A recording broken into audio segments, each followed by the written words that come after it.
Assalamualaikum warahmatullahi wabarakatuh. Salam Pramuka.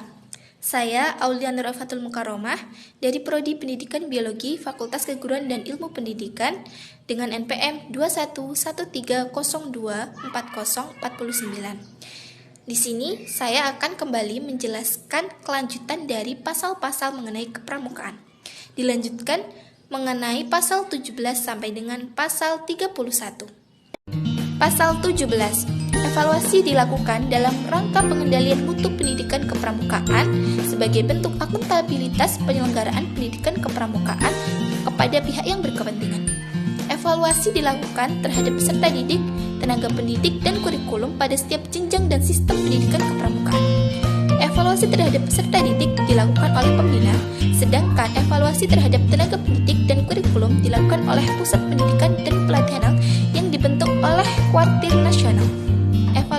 Pasal 18, akreditasi dilakukan untuk menentukan kelayakan, kegiatan, dan satuan pendidikan kepramukaan pada setiap jenjang pendidikan kepramukaan.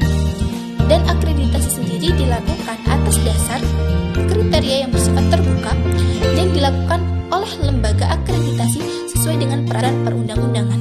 Dan pasal 19, yaitu sertifikat berbentuk kecakapan dan sertifikat kompetensi. Tanda kecakapan diberikan kepada peserta didik sebagai pengakuan terhadap kompetensi peserta didik melalui penilaian terhadap perilaku dalam pengamalan nilai serta uji kecakapan umum dan uji kecakapan khusus sesuai dengan jenjang pendidikan kepramukaan. Sedangkan sertifikat kompetensi bagi tenaga pendidik diberikan oleh pusat pendidikan dan pelatihan kepramukaan pada tingkat nasional.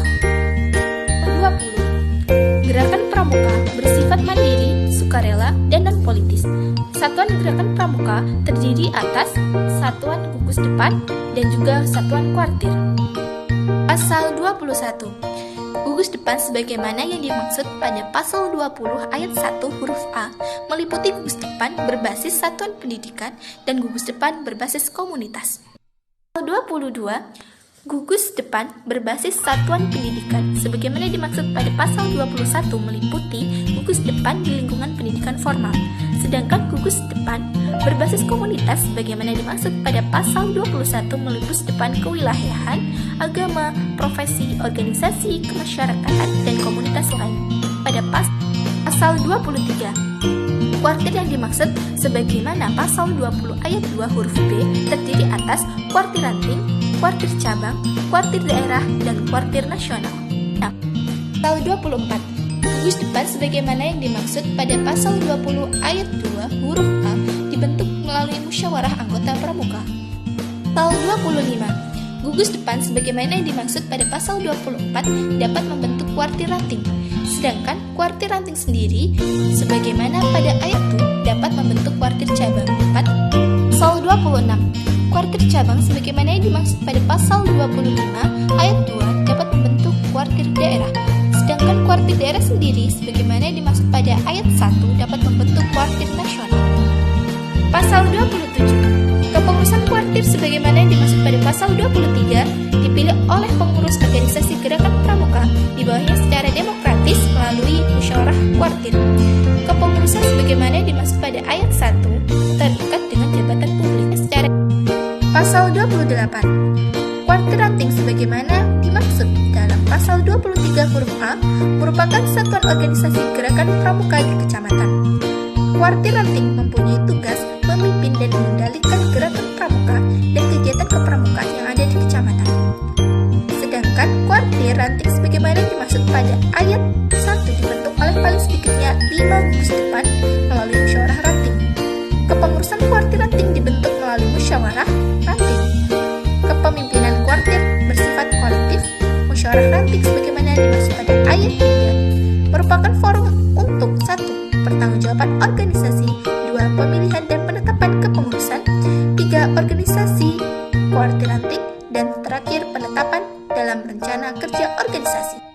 9. Kuartir cabang sebagaimana yang dimaksud pada pasal 23 huruf B merupakan organisasi gerakan pramuka di kabupaten atau kota. Kuartir cabang mempunyai tugas yaitu memimpin dan mengendalikan gerakan kepramukaan dan kegiatan pramuka di kabupaten atau kota.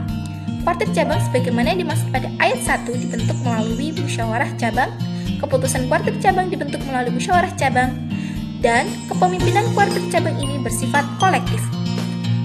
Musyawarah cabang sebagaimana dimaksud pada ayat 3 merupakan forum untuk pertanggungjawaban organisasi, pemilihan dan penetapan kepengurusan organisasi kuartir cabang, dan penetapan rencana kerja organisasi. 30. Kuartir daerah sebagaimana yang dimaksud pada pasal 23 huruf C merupakan organisasi gerakan pramuka yang ada di provinsi.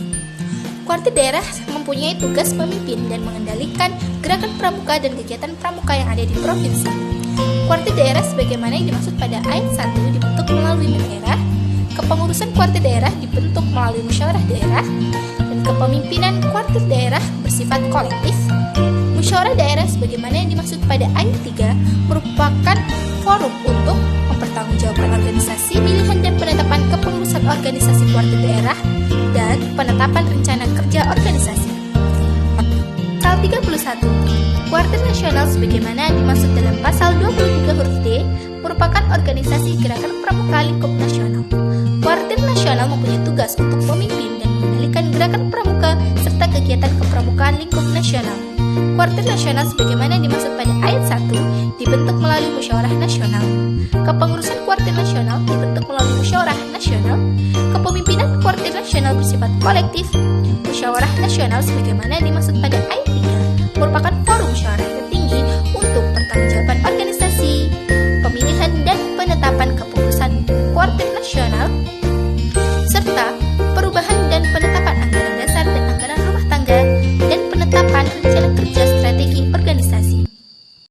Demikianlah penjelasan singkat mengenai pasal-pasal tentang kepramukaan dari pasal 17 sampai dengan pasal 31. Apabila terdapat banyak kekurangan, saya mohon maaf. Wassalamualaikum warahmatullahi wabarakatuh. Salam Pramuka.